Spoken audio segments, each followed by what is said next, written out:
Welcome, listeners. I'm so thankful that you're here for this week's Saddle Up segment, where we just take key takeaways from the past Tuesday's episode, where I had Dr. Becky Whetstone on, and she was talking about boundaries. And it's so good. And I'm just telling you, go back and listen because I had some interesting insights that I really didn't expect.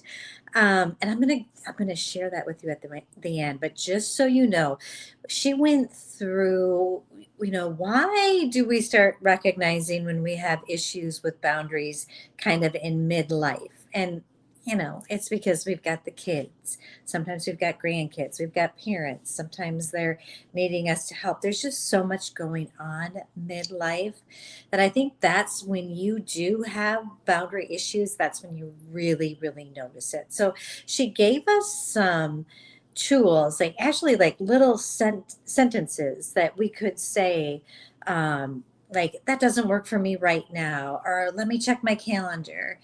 She even talked about saying, you know what, that just wouldn't be healthy for me right now. And so she sets us up so that we're prepared if we want to think about something or we don't know for sure if we want to do it, or if it's a hell no, then you know that you're going to set your boundaries. I am not good at this at all. And I talked about how uncomfortable I feel when I set a boundary.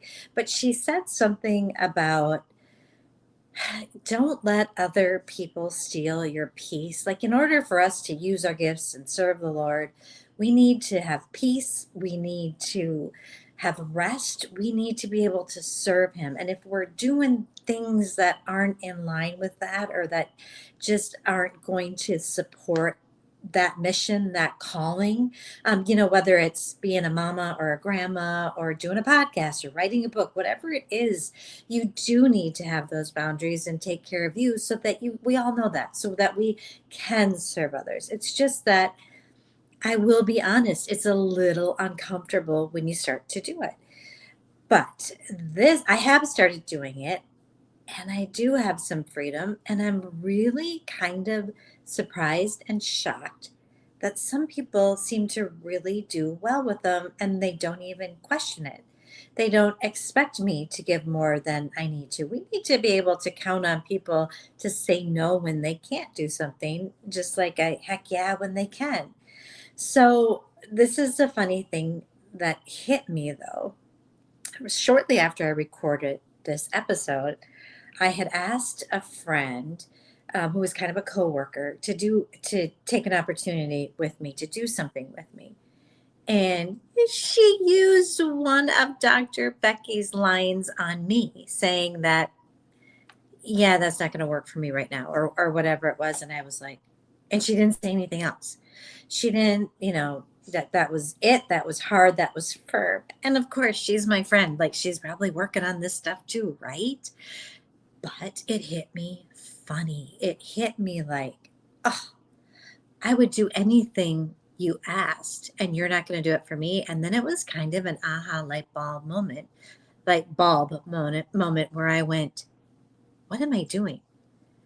She doesn't expect me to do things that don't work for me. Why am I expecting me to fall over backwards and do things that and overshoot those boundaries and not have boundaries with certain people?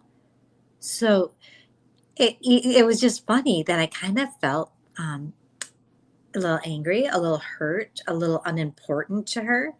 But then I realized it was a good lesson because it's not about me. It's about her setting up her boundaries so that she can do her job. And you want to know what? It led me to actually say no to something I needed to say no to her a long time ago that I didn't because I thought I had to. So it gave me the freedom to do that. So you guys were all just learning, and we need to respect people's boundaries too. And it doesn't mean that they don't like us or love us or want to be with us. It means that that particular thing isn't going to work for them right now. So let your yes be yes and your no be no, and you know in your heart what it is. So thank you so much for being there. Go set those boundaries up and let me know if anything hit you funny, um, from a learning experience on doing life different.